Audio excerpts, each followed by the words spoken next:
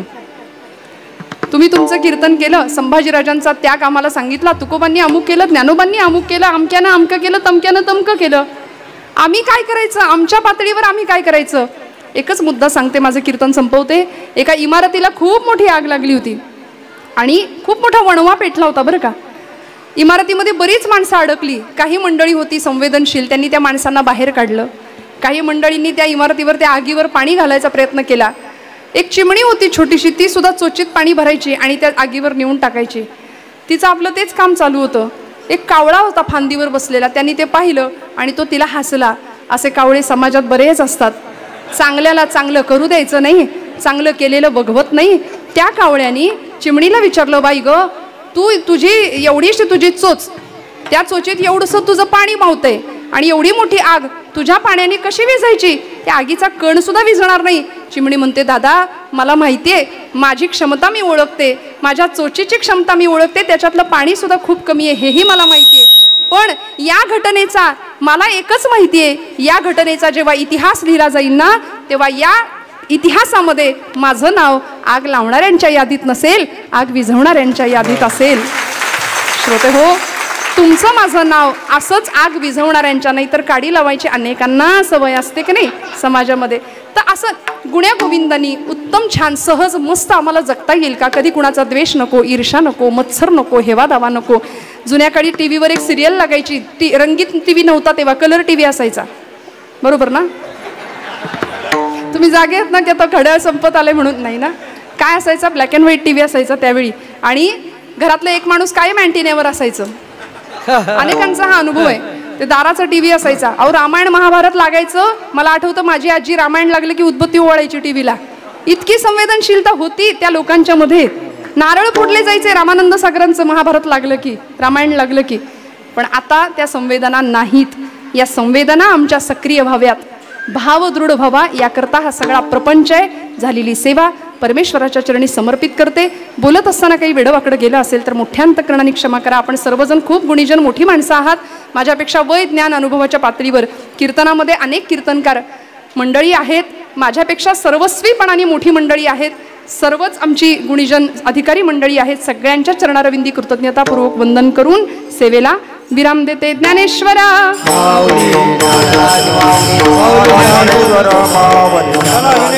Dnyaneshwar